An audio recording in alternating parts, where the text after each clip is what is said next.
Hello and welcome back to the course on literary theory and literary criticism. In today's lecture, in the two modules, we will be covering a brief look at post-colonial theory and criticism. So, what do we understand by post-colonialism or post-colonial studies? Put very simply, it implies the critical analysis of the history, the culture, the literatures and the modes of discourse that are very specific to what used to be former European colonies and imperial powers.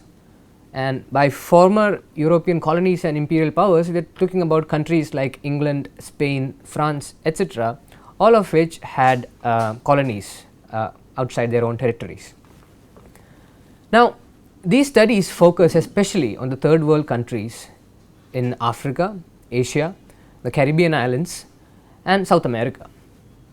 However, some scholars also extend the scope of such analysis to the discourse and cultural productions of such countries as Australia, Canada and New Zealand too, even though they achieved independence much earlier than the rest of the third world countries. Post-colonial studies are also concerned with aspects of British literature in the 18th and the 19th centuries. These are viewed through a perspective that reveals the extent to which the social and economic life represented in the literature of the period tells us about the phenomenon of colonial exploitation. The premise here is that literature cannot be judged by a very simple and single universalized universal standard. The claim that is often made that great literature is something that's of timeless value and is universal undermines is seen as an attitude that undermines and disregards cultural, social and national differences in experiences and world outlooks. Let us take an example.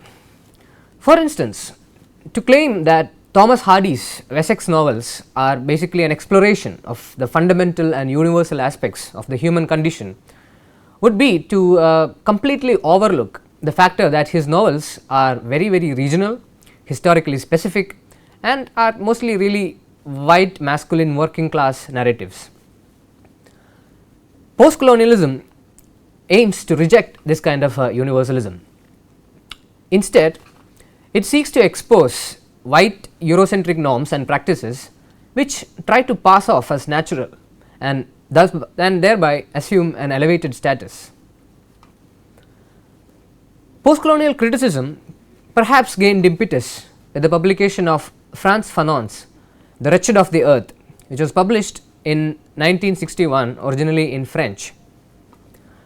The Wretched of the Earth voiced what could be described as a cultural resistance to France's African empire. Fanon himself was a psychiatrist in Martinique, and Martinique is a Caribbean island and it's still continues to exist as a French colony. So, he was a psychiatrist in Martinique and he argued that the first task for the colonized people was to reclaim an identity, to claim an identity and a voice that can be used to reclaim their own past.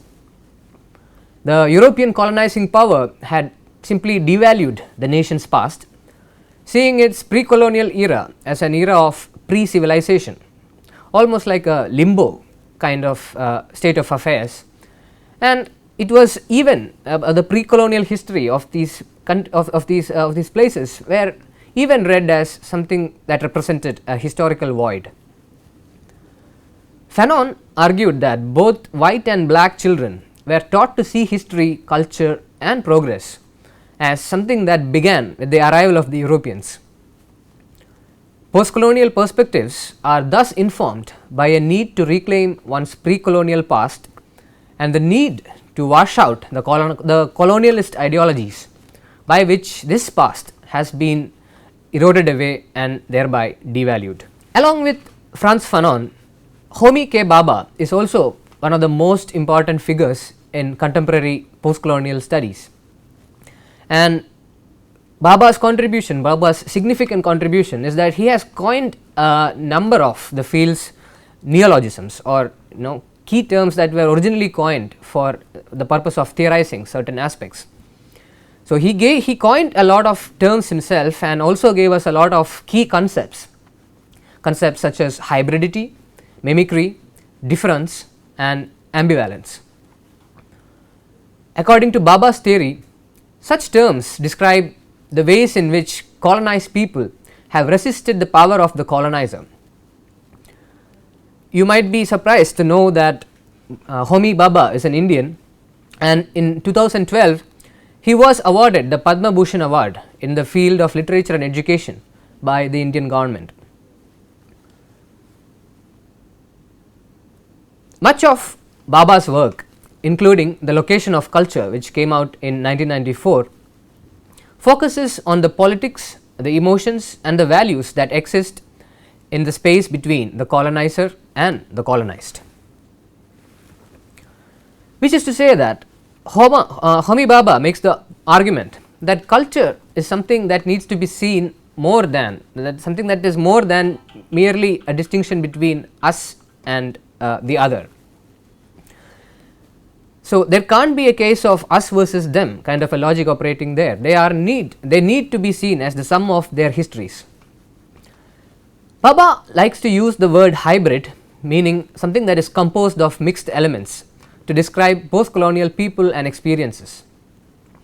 In doing so, Bhabha focused on the collective effects of colonization on people and cultures. Another key post-colonialist thinker is perhaps Edward Said. Edward Said was a Palestinian American literary theorist and intellectual who helped found the critical theories of this field known as post-colonialism. Said's most seminal work is perhaps Orientalism, which was published in 1978 and is considered the foundational work on which most of post-colonial theory developed.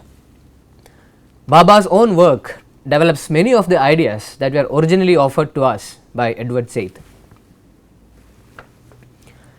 Seen thus, Said could perhaps be considered as the father of post-colonial thought.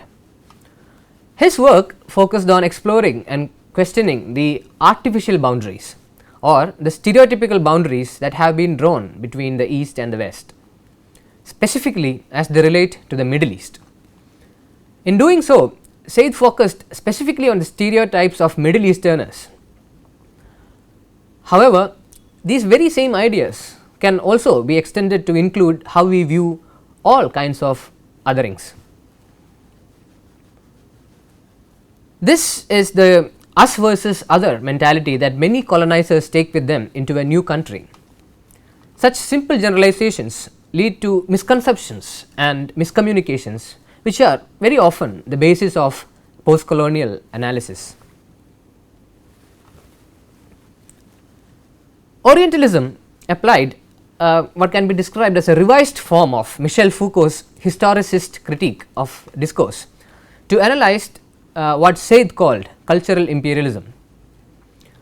This mode of imperialism imposed its power not by force, but by disseminating a Eurocentric discourse that assumed the normality of everything Occidental. Occidental is a term that we use to denote everything that is Western, and this can be correlated with the term Oriental, which is largely a term that is used to denote something that is Asian. The Oriental is often seen in such discourses as an exotic one and also often the inferior other. Such an analysis is supplemented by other theoretical principles, including Althusser's own redefinition of the Marxist theory of ideology and the deconstructive theory of Jacques Derrida. Orientalism also studies the phenomenon of Eurocentric universalism. As we mentioned earlier, this principle takes for granted both the superiority of the European or the Western and the inferiority of what is not. Said also identifies a European cultural tradition of Orientalism, which is a particularly long-standing way of identifying the culture and the traditions of the East as merely the other. This cultural other was always seen as something that was inferior to that of the West. In a book called Literature in the Modern World, edited by Dennis Walder, Said maintains that the Orient is constructed in the Western minds as something which can be comparable to something that is comparable to a surrogate or even a kind of underground self. What this means is that the East becomes in effect a repository and a projection of those aspects of themselves that the Westerners do not choose to acknowledge. These include such qualities, often negative qualities, such as cruelty, sensuality, decadence, laziness, etc. So, all of these qualities are merely projected onto the other. However, paradoxically, the East is also seen as a fascinating realm of the exotic. It is seen as something that is mystical and seductive. It is also seen as a homogeneous entity with the population, with all the people there, just resembling an anonymous mass without any sense of individuality. Similarly, their actions were also seen as something that was determined by instinctive and primitive emotions such as lust, fury, terror, etc., rather than through a very conscious and planned form of decision, which apparently was the Western way of looking at things. Moreover, the emotions and the actions of this other were always interpreted in the light of racial considerations, attributing for instance every aspect of their personality to their race. This would result in arguments such as that goes like this, arguments that maintain that they are this because they are black, or they are this because they are Asian, etc. Individual circumstances and aspects and aspects of personality were by and large ignored. So, let us look at some of the central principles of post-colonialist thought. Post-colonialism features the rejection of the master narrative of Western imperialism, in which the colonial other is subordinated, marginalized, and even erased as a cultural agency. This is sought to be replaced by a counter narrative in which the colonial figures fight their way back into a world history written largely by Europeans. For instance, the collection of essays titled The Empire Writes Back, Theory and Practice in Post-Colonial Literatures, which is published in 1989 and edited by Bill Ashcroft. This volume stresses what it terms the hybridization of colonial languages and cultures, through which Western models are basically superimposed on indigenous traditions. Another key feature of post-colonialism is the concern with the formation of the colonial and post-colonial subject. The term subaltern is a way of designating the colonial subject that has been constructed by European discourse and internalized by the colonial people. The term subaltern itself comes from a British word for someone of an inferior rank. Therefore, a topic of interest in the post-colonialist approach is to understand how and to what extent a subaltern subject who speaks a European language can manage to serve as an agent of resistance against the very discourse that created its subordinate identity. This is also the idea that Gayatri Spivak explores in her seminal work Can the Subaltern Speak, which was published in 1988. In this context, let me draw your attention to Shakespeare's well-known play The Tempest, because it is from this play that we have a very critical component of contemporary post-colonialist thought, and that is the Caliban paradigm. So, for those of you who are unfamiliar with the story and the premise of Shakespeare's Tempest, let me quickly run you through. In Tempest, what we have is basically an image of a European king who leaves his homeland, sails the seas and arrives at what can perhaps be seen as a third world island. There, owing to his superior mastery of the world, he quickly subdues the native inhabitants. Caliban is one such inhabitant of this island. Even though Caliban does not really want to be civilized by this alien king, he is forced to surrender to his whims and fancies because he possesses superior strength. And one of the aspects that we encounter in the play is the way in which this native inhabitant called Caliban has been taught language by Prospero, the king. He is taught language so that he can communicate with the native and make him do his bidding. However, Caliban resists this kind of an attitude, and from the play we have Shakespeare's famous lines uttered by Caliban. The line goes like this: "You taught me language, and my benefit upon it is that now I know how to curse you." This is basically what we were talking about when we are considering the possibility of the subaltern speaking back to the colonizer. Post-colonialism is also concerned with the disestablishing disestablishing Eurocentric norms of literary and artistic values, and to expand the literary canon itself to include colonial and post-colonial writers. There is a movement to include in the standard academic curricula, perhaps the world over, the brilliant and innovative novels, poems and plays by such post-colonialist writers in the English language, such as the African writers Chinua Achebe and Wole Soyinka, the Caribbean islanders V.S. Naipaul and Derek Walcott, and the authors from the Indian subcontinent as well, authors like G.V. Desani, Salman Rushdie or Arundhati Roy. Now, although post-colonial criticism is similar to cultural studies, it assumes a rather unique perspective on literature and politics, and precisely because of this, it warrants a very separate kind of a discussion.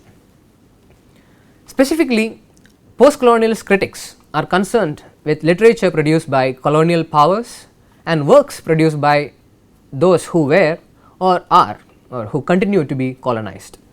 You might remember the case of the Caribbean islands, which remain to be French colonies up until today. Post-colonial theory looks at issues of power, economics, politics, religion and culture and how all these elements work in relation to colonial hegemony. Therefore, to sum up, if we were to look at some of the typical concerns of a post-colonialist critic, this is what we would find. He would be interested in looking at how the literary text explicitly or even allegorically represents various aspects of colonial oppression.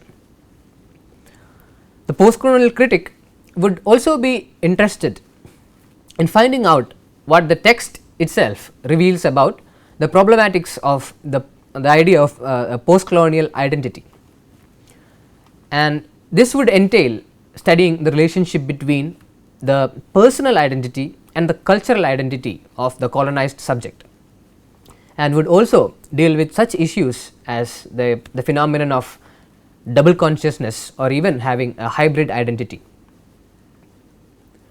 The critique would also look at what persons or groups that the work seeks to identify as the other. How are such persons or groups of people described and treated? If we look at the Shakespearean example that we just discussed, you can quickly understand how all of these things might correlate.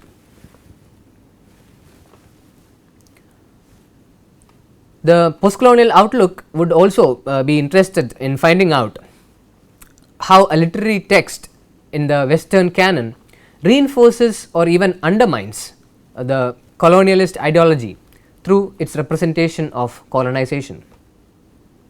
And finally, a post-colonialist critical approach would also look at whether the text inappropriately silences the colonized people. It denies them of a voice with which they can speak out.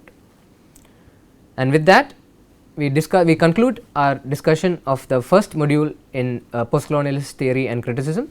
See you for the next module.